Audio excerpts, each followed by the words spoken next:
Hi folks, Slices here. If you've been watching my channel a while, you'll know I'm really into my little knives.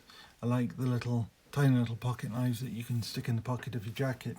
And so when I came across this, I thought it would go perfectly with my traditional knives. So you can see here, there's my traditional little Winchester pocket knife, little pocket hunter. And I found this little Medford that went perfectly with it. Only, of course, this Winchester was in fact the biggest and heaviest knife pocket knife, folding knife, that I owned. Not anymore. And here's a real comparison to show you how big these knives really are.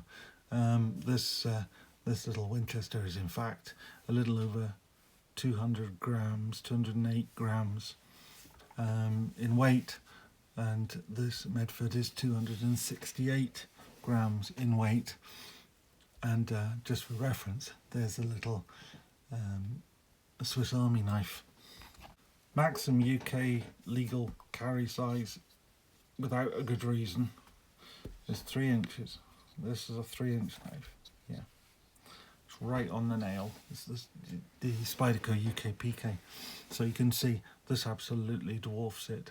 These blades here are well north of 4 inches, about 4.5 inches each. They're both about the same length.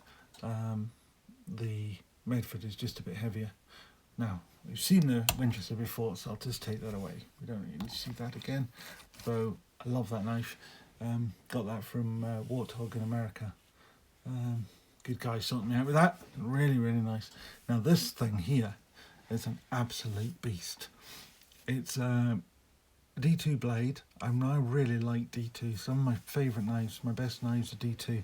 And I know it seems to be the in thing for everybody nowadays. But this stuff, like my ADVs, my Impy and my Butcher and my the big Butcher frame lock that I have, they're all D2. And they're all great knives. They sharpen up, razor sharp, and they hold an edge really well. In terms of the blade here, it's a deep hollow ground blade, so it's actually really quite thin behind the edge, despite the fact that this is a hefty 5mm thick steel blade and two 5mm thick slabs of titanium. It still comes down to being really quite fine behind the edge, and it's a really good cutter and a slicer. You've got the swedge at the top, which gives it a good point, which I think they say is good for piercing cuts, which I'm sure is a euphemism for something I don't really want to think about. Handle is solid slabs of titanium. There's no attempt at weight relieving here. These are just heavy knives. It's bronze anodized, and then this machining here is done afterwards, and these little 3 machine cuts here are done afterwards. That gives you a kind of a finger groove for holding the knife. It's actually a really comfortable knife in hand, despite the fact of being very slabby, because everything is all beautifully chamfered. There's no hard edges on that at all.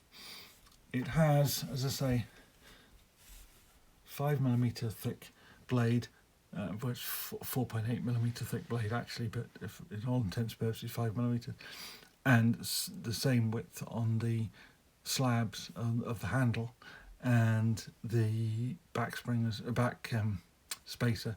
It's a solid back spacer, which is unusual. No standoffs here. On the spring side, let's turn it the other up so I've got the label the right way up.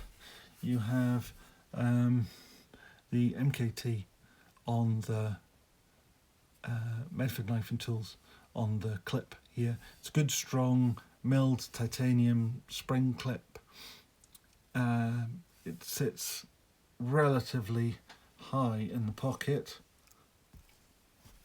but you need something to hang on to get hold of to pull this thing out of your pocket. Obviously that's where it's going to sit, so everything this side of the knife is going to be showing out of your pocket. It doesn't really have a glass breaker on the end of the knife here. Instead we have this slot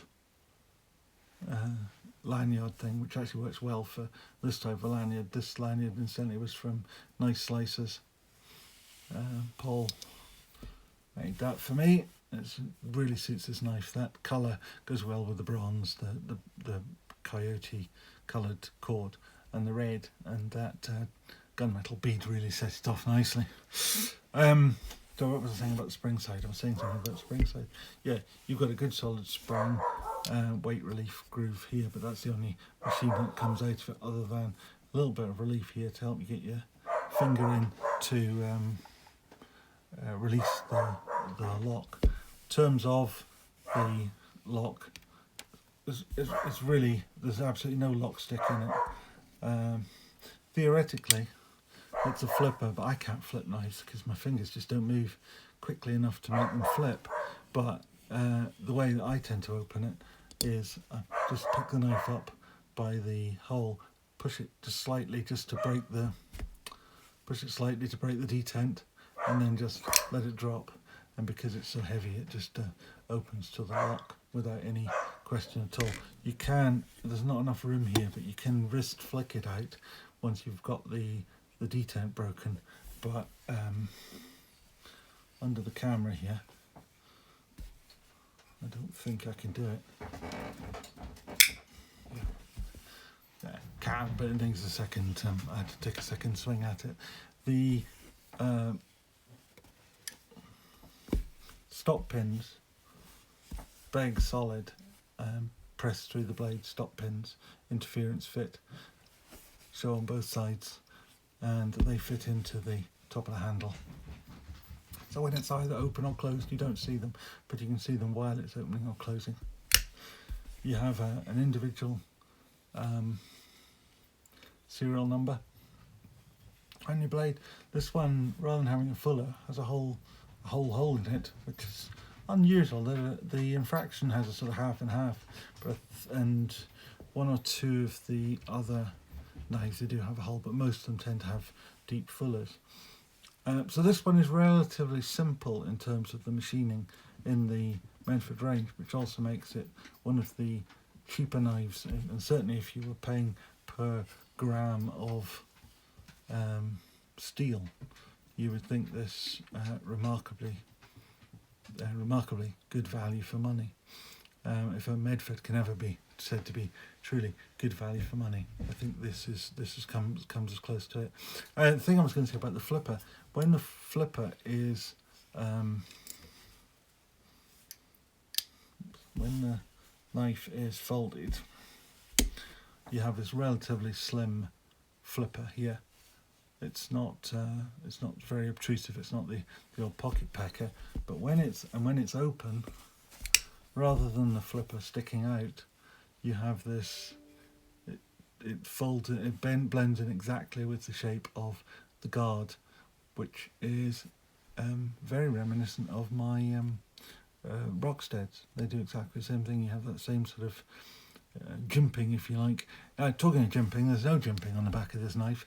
I hate jimping, hate it with a passion, and to find a knife without any jimping on is great. This, I've got relatively large hands. I wear large or extra large gloves, so this knife fits my hand beautifully, and it's so nice to use. It's just unbelievably good in the hand. And it's got a weight to it that I really enjoy. I know most of the time, you spend more time carrying your knife in your pocket than you ever do using it, and that's true. But when you are using this knife, and I don't find, I'm wearing jeans. If I'm wearing jeans and I put this in the pocket, I don't feel like I'm being weighed down. It doesn't feel heavy. Although in an objective sense, obviously it's heavy. I'm talking nonsense if I try to pretend otherwise, but it's only marginally heavier than a Buck 110 or my Buck Alpha Hunter that I used to carry as my EDC knife. I used to carry a small lockback pinner, probably made by Moki. It wasn't a Moki brand, but I suspect, looking at it and comparing it to some of the Moki knives today, I used to carry one of those and my Buck Alpha Hunter in my, about me all the time. And I would pull out the tiny little knife if I was in the office, and I would pull out the big knife if I was wanting to actually do something. So whether that was cut my, I used to get a baguette at lunchtime, and I would cut it open and spread cream cheese on it with my Buck Alpha Hunter.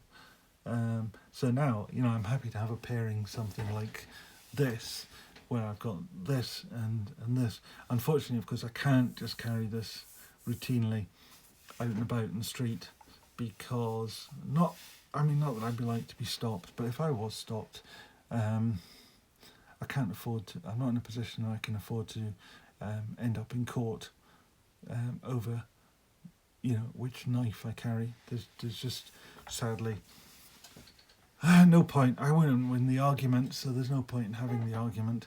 So I don't carry it out and about, but I can carry it, particularly while I've been on lockdown. I've had this in my trouser pocket pretty much all the time I've had it, and I use it reasonably regularly. Oh, something else I meant to say. If I was organised, something would be wrong, I suppose, wouldn't it? But two things about the pivot.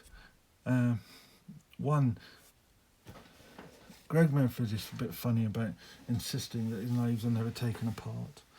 I sort of don't understand it, because they're fairly simple, straightforward knives inside, but they are very, very tightly engineered. So, he doesn't want you fiddling about with them. Okay, I get that. The other thing, though, is it's extremely smooth. I have other knives to compare it to, Chris Reeves and Rockstead particularly. The only knives I have which are smoother are the Rocksteads, and of all the knives that I own, the Chris Reeves isn't as smooth as this, and that doesn't mean because the Chris Reeves is rough, because it certainly is not. My Sebenza is very nice, but this is just a really lovely, smooth action, and unfortunately you can't feel this on camera, but it just has this. It's not a free falling action. It would be if I loosened the pivot a little bit, but I don't want to incur Greg's wrath. But it just has a lovely smoothness to it. Just, you know what they say about Sebenzas, hydraulic smoothness. Well, it's like that. I have to say, when I got it, it was one, it was quite difficult to open, and two, there was a slight grittiness about it, but it's gone, completely gone. It's just not there anymore.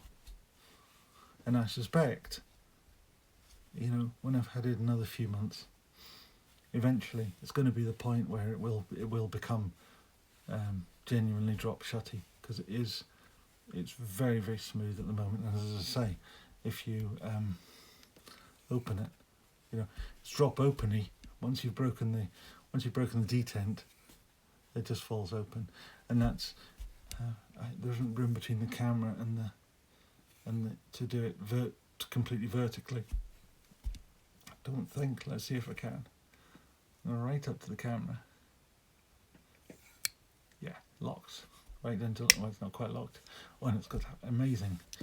That sound is unique to Medford's. Other knives make a clunk when they lock, but it's just a Medford sound. And of course, it's got this 6-pin proprietary pivot. You could use a pair of pin pliers and open that if you wanted to, but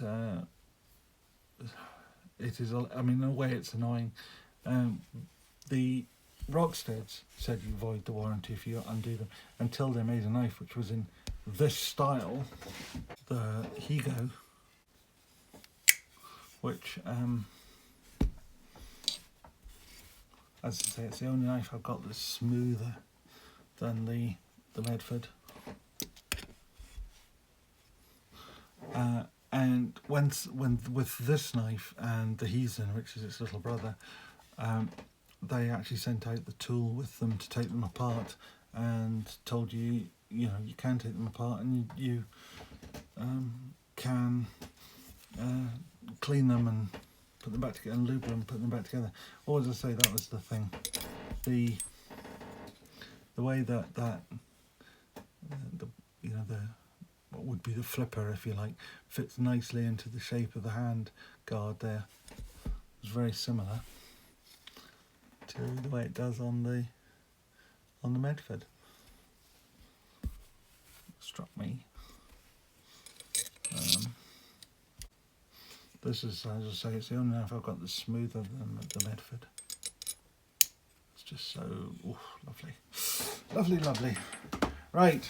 So, anything else I want to say about this, other than the fact I really like it. I think it's a great, great knife.